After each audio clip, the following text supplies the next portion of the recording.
Hello students, welcome back. I hope you are doing great. Today we are going to study about reduction formula.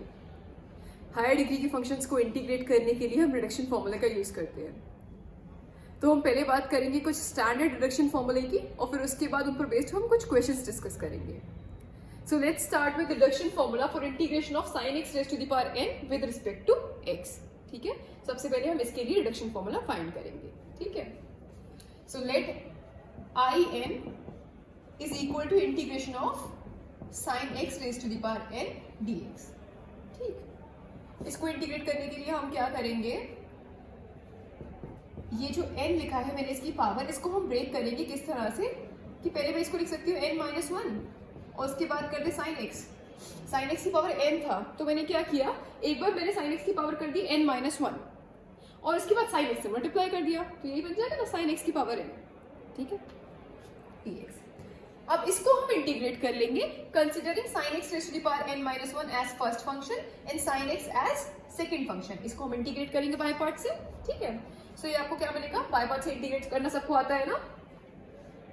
अगर आपके पास दो function है f(x) and g(x) और इसको आप integrate कर रहे हैं अगर बाय पार्ट्स, अगर f(x) है आपका फर्स्ट फंक्शन और g(x) है आपका सेकंड फंक्शन, और ये बात आपको पता होगा कि आप first function and second function कैसे कंसीडर करते हैं अकॉर्डिंग टू आइलेट. ठीक है, I means inverse, L means logarithmic, A means algebraic, T means trigonometric and E means exponential. ठीक है, तो इसके अकॉर्डिंग हम first function and second function consider करते हैं. तो मान लीजिए कि f(x) आपका फर्स्ट फंक्शन है एंड g(x) आपका सेकंड फंक्शन है और इसको आपको बाय पार्ट से इंटीग्रेट करना है. तो आप कैसे करेंगे, first function as it is, second function का integration with respect to x minus first function का डिफरेंशिएशन, फर्स्ट फंक्शन का डिफरेंशिएशन. ठीक है, और सेकेंड फंक्शन का अगेन इंटीग्रेशन gx. ठीक है, और ये जो आएगा यहाँ पर जो भी वैल्यू आएगी उस पूरे का इंटीग्रेशन. ठीक है, इस तरह से हम इंटीग्रेट करते हैं बाय पार्ट्स. ठीक, तो यहाँ पर हमने माना sin x raise to the power n-1 को फर्स्ट फंक्शन और sin x को सेकंड फंक्शन, तो इसको अब हम इंटीग्रेट करेंगे. तो ये हमें क्या मिलेगा, first function as it is means sin x raise to the power n-1 as it is. Second function का इंटीग्रेशन, तो sin x का इंटीग्रेशन क्या होता है, minus cos x minus integration of first function का डिफरेंशिएशन. तो sin x raise to the power n-1 का differentiation क्या हो जाएगा, n-1 sin n-2x और फिर sin x का क्या हो जाएगा, cos x. ठीक है, और अगेन sin x का इंटीग्रेशन क्या हो जाएगा, माइनस cos x. ठीक है, तो ये आपको मिल रहा है minus sine raise to the power n-1 x cos x और ये माइनस प्लस हो जाएगा, plus integration of n-1 sine n-2 x cos x into cos x means cos square x dx. This is equal to minus sin n-1 x cos x. ये n-1 constant है, इसको आप बाहर ले सकते हैं इंटीग्रेशन के, plus n-1 integration of sine n-2 x और cos स्क्वायर x को हम क्या लिख सकते हैं, 1 माइनस साइन स्क्वायर x. ठीक है, so this is equal to minus sine n-1 x cos x plus, अब sin n-2x को इस ब्रैकेट में मल्टीप्लाई कर लीजिए और उसको दो अलग अलग इंटीग्रेशन में लिख लीजिए. ठीक है, तो यहाँ क्या मिल जाएगा, n-1 दोनों इंटीग्रल्स के साथ आएगा, n-1 इंटीग्रल sin n-2x को 1 से मल्टीप्लाई करेंगे तो क्या मिलेगा, sin n-2x dx. और जब इससे मल्टीप्लाई करेंगे तो ये नेगेटिव में है तो ये इंटीग्रेशन नेगेटिव का हो जाएगा और ये टर्म भी आएगा n-1 integration of sin x की पावर n-2 है और यहाँ sin x का स्क्वायर है तो कंबाइंड पावर क्या हो जाएगी sin x की n. ठीक है, ये होगी sin x की power n dx. So this is equal to minus sin n-1 x cos x plus n-1. अब देखो इसको हम क्या लिख सकते हैं, आपका जो in जिसको हमने लेट किया वो क्या था, integration of sin x raise to the power n. तो यहाँ पर क्या है, sin x की पावर n-2, तो इसको आप क्या लिख सकते हैं, i n-2 माइनस n-1 और sin x की पावर n, ये क्या था हमारा in, तो इसको हम in लिख सकते हैं. ठीक है, ये आप आई एन को सॉल्व कर रहे हैं ना, ठीक है। अब ये वाला जो टर्म है, क्योंकि इसमें भी आई एन है, तो इस वाले टर्म को आप एलएचएस में ले जाइए, तो ये हमें मिल जाएगा आई एन, और ये टर्म नेगेटिव है, एलएचएस में जाएगा तो ये कैसा हो जाएगा, positive, plus n minus one i n, this is equal to minus sine n minus one x cos x plus n minus one i n minus two, ठीक है। सो इन दोनों टर्म्स में हम आई एन कॉमन ले सकते हैं, तो ये हमें क्या मिल जाएगा, one plus n minus one i n, this is equal to minus sine n minus one x cos x plus n minus one i n minus two, ठीक है। ये plus one minus one cancel हो जाएगा, यहां से आपको मिल जाएगा n i n is equal to minus sine n minus one x cos x plus n minus one i n minus two, और यहाँ पर आई एन के साथ एन आ रहा है, तो इस पूरी इक्वेशन को एन से आप डिवाइड कर दीजिए, तो ये आपको मिल जाएगा i n is equal to minus sine n minus one x cos x upon n plus n minus one upon n i n minus two, ठीक है। So this is the required reduction formula for integration of sin x raised to the power n, ठीक है। Same ऐसे ही हम cos x raised to the power n के integration का reduction formula find करेंगे। So next is reduction formula for integration of cos x raised to the power n with respect to x, ठीक है। इसको भी हम सेम वैसे ही करेंगे जैसे अभी हमने sin x के लिए किया। Let I n is equal to integration of cos x raised to the power n dx, ठीक है। इसको भी हम सेम वैसे ही ब्रेक करेंगे, cos x की पावर n माइनस वन और cos x से मल्टीप्लाई कर दे रहे हैं, ठीक है। दिस इज इक्वल टू, इसको हम इंटीग्रेट करेंगे considering cos x raise to the power n minus one as first function and cos x as second function, ठीक है। सो इंटीग्रेट करिए इसको, first function as it is means cos x raise to the power n minus one as it is, second function का integration means cos x का integration क्या हो जाएगा, sin x minus integration of first function का differentiation, तो cos x raise to the power n minus one, इसका differentiation क्या हो जाएगा, n minus one cos n minus two x, और cos x का differentiation minus sin x, cos x का integration sin x, ठीक है, और इस होल को हमें इंटीग्रेट करना है, ठीक है। This is equal to cos n minus one x sin x, और ये नेगेटिव और ये नेगेटिव मिलकर क्या हो जाएगा, पॉजिटिव। ये n माइनस वन को भी आप ब्रैकेट के बाहर ले सकते हो क्योंकि कांस्टेंट है, इंटीग्रेशन के बाहर ले सकते हो, ठीक है। तो ये आपको मिल रहा है cos n minus two x sine x into sine x mean sine square x dx, this is equal to cos n minus one x sine x plus n minus one integration of cos n minus two x sine square x को हम क्या लिख सकते हैं बेटा, one minus cos square x dx। अब cos n minus two x को इस ब्रैकेट में मल्टीप्लाई कर दीजिए, cos n minus one x sine x plus n minus one integration of, इसको मल्टीप्लाई करेंगे तो ये आपको क्या मिलेगा, cos n minus two x minus cos n minus two x into cos square x, क्या हो जाएगा बेटा, पावर क्या हो जाएगी cos x की n, ठीक है, dx। और अब इन दोनों को अलग अलग इंटीग्रल्स में लिख लीजिए, तो ये हो जाएगा आपका cos n minus one x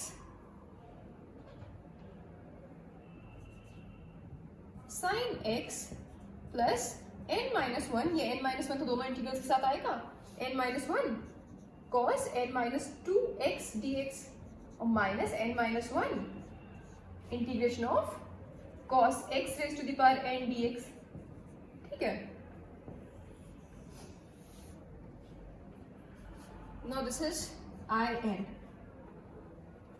In is equal to cos n minus 1 x sin x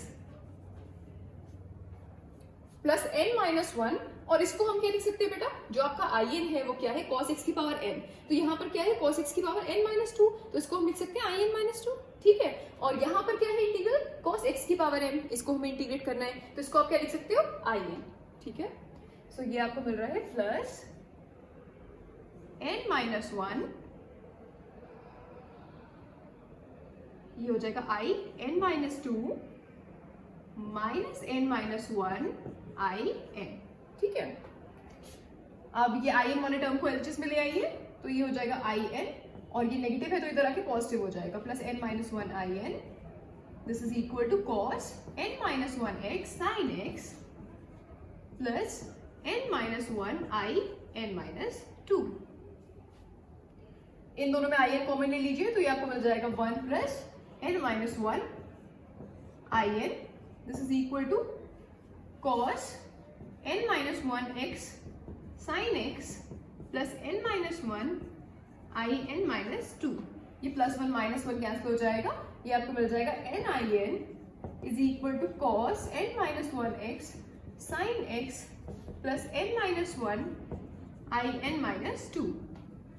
अब यहाँ i n के साथ n आ रहा है तो इस पूरी इक्वेशन को हम n से डिवाइड कर देंगे, तो ये आपको मिल जाएगा i n is equal to cos n minus 1 x sin x upon n plus n minus 1 upon n i n minus 2, ठीक है। So this is the required reduction formula for integration of cos x raise to the power n, ठीक है। अब इससे क्या होता है, आपको यहाँ पर n cos x, ये n कितना भी आपको लार्ज मिल जाएगा, बट आप इसको इंटीग्रेट कर पाओगे by repeated application of this reduction formula, ठीक है। अब इसी तरह से हम 10x की पावर n के लिए रिडक्शन फॉर्मूला फाइंड करेंगे। Now we have to find the reduction formula for integration of 10x raise to the power n with respect to x, ठीक है। So let in is equal to integration of 10x raise to the power n dx, ठीक है। इसको हमने in late कर लिया, ठीक है। अब हम क्या करेंगे, इसको ब्रेक करेंगे n को, किस तरह से, 10x raise to the power n minus 2। मैंने 10x की पावर यहाँ पर क्या थी, n थी, तो मैंने पहले क्या लिख दिया, 10x की पावर n माइनस 2। तो नेक्स्ट क्या आना चाहिए, 10x की पावर क्या हो जाएगी, स्क्वायर। इसको आप कंबाइन करेंगे तो आपको यही मिलेगा 10x की पावर n, ठीक है। तो किस तरह से हमने ब्रेक किया है, 10x की power n minus 2 into 10 square x, ठीक है। This is equal to integration of 10x की पावर n माइनस 2 और 10 स्क्वायर x को हम क्या लिख सकते हैं, sec square x minus 1। 10 square x plus 1 क्या होता है, sec स्क्वायर x, तो 10 स्क्वायर x को हम क्या लिख सकते हैं, sec स्क्वायर x माइनस 1, ठीक है। This is equal to integration of 10x की पावर n माइनस 2 को इस ब्रैकेट में मल्टीप्लाई कर दीजिए, तो ये आपको मिल जाएगा 10 n minus 2x sec square x minus 10 n minus 2x dx, ठीक है। इसको दो अलग अलग इंटीग्रल्स में लिख लीजिए, तो ये आपको मिल जाएगा, this is equal to integration of 10 n minus 2x sec square x dx minus integration of 10 n minus 2x dx, ठीक है। अब देखिए ये तो आपका in माइनस 2 हो जाएगा, आपका in क्या है, 10x की पावर n का इंटीग्रेशन, तो यहाँ पर क्या है 10x की पावर n माइनस 2, तो इसको तो हम लिख सकते हैं in माइनस 2, ठीक है। और पहले वाले इंटीग्रल को हमें इंटीग्रेट करना पड़ेगा, ठीक। तो पहले वाले इंटीग्रल को इंटीग्रेट करने के लिए हम क्या कर सकते हैं कि ये जो 10x है इसको हम एक नया वेरिएबल t मानते हैं, ठीक है। मैं आपको यहाँ पर करके दिखा दे रही हूँ कि किस तरह से हम ले रहे हैं। Late 10x equal to t, तो उसका डिफरेंशिएशन क्या हो जाएगा, sec square x dx is equal to dt, ये हो जाएगा। तो यहाँ पर देखिए ये इंटीग्रल यहाँ क्या हो जाएगा, t की पावर n माइनस 2 और sec स्क्वायर x dx की जगह क्या आ जाएगा, dt, मीन्स इंटीग्रल आपका हो जाएगा t की पावर n माइनस 2 और यहाँ हो जाएगा ये dt, ठीक है। t की पावर n माइनस 2 का इंटीग्रेशन क्या हो जाएगा, t की power n minus 1 upon n minus 1, यही होगा।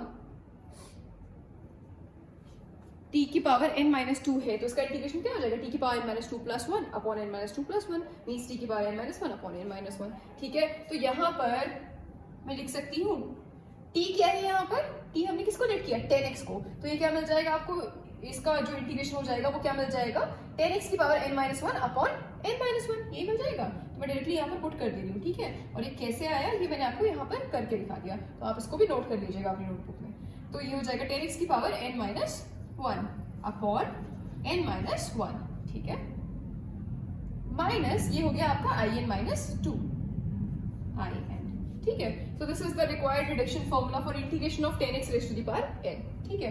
सेम ऐसे ही हम cot x raised to the power n के लिए reduction formula फाइंड करेंगे. So let I n is equal to integration of cot x raised to the power n dx. इसको भी हम सेम वैसे ही ब्रेक करेंगे. cot n minus 2x cot square x dx. This is equal to integration of cot n minus 2x और cot square x को हम क्या लिख सकते हैं? cosec square x minus 1 लिख सकते हैं. cot square x plus 1 क्या होता है? cosec square x. तो cot square x को हम क्या लिख सकते हैं? cosec square x minus 1. ठीक है. अब ये cot n minus 2x को इस ब्रैकेट में मल्टीप्लाई कर लीजिए तो ये आपको मिल जाएगा cot n minus 2x cosec square x minus cot n minus 2x dx. ठीक है. अब इसको दो अलग अलग इंटीग्रल्स में लिख लीजिए. ये हो जाएगा cot n minus 2x cosec square x minus in dx minus integration of cot x की पावर n minus 2. ठीक है. अब ये तो हो गया आपका i n minus 2 cot x की पावर n minus 2 और इसको हम इंटीग्रेट करेंगे सेम वैसे ही जैसे हमने इस वाले इंटीग्रल को हमने इंटीग्रेट किया था. ठीक है. तो दिस इज i n है ना. दिस इज इक्वल टू इसको इंटीग्रेट करने के लिए हम क्या कर सकते हैं? cot x को आप क्या मानेंगे? t मानेंगे. उसका डिफरेंशिएशन क्या हो जाएगा? Minus cosec square x dx. ठीक है. तो ये हो जाएगा t की पावर n minus 2 और cosec square x dx की जगह क्या आ जाएगा? Minus dt. ठीक है. जैसे आप cot x को मान रहे हैं, जैसे आप ऐसे कर रहे हैं कि let cot x is equal to t. इसका डिफरेंशिएशन क्या हो जाएगा? Minus cosec square x is equal to dx is equal to dt. ठीक है. सो ये आपको इंटीग्रल किस तरह से मिल जाएगा? ये वाला पहला वाला इंटीग्रल ये हो जाएगा t की पावर n minus 2. ठीक है. और cosec square x dx की जगह क्या आ जाएगा? माइनस dt है ना, क्योंकि minus cosec square x dx की वैल्यू dt है ना. ठीक है. तो ये हो जाएगा माइनस dt मींस माइनस बाहर आ जाएगा. t की पावर n minus 2 का इंटीग्रेशन क्या हो जाएगा? t की power n minus 1 upon n minus 1 और ये हो जाएगा माइनस साइन के साथ. तो t की power n minus 1 upon n minus 1.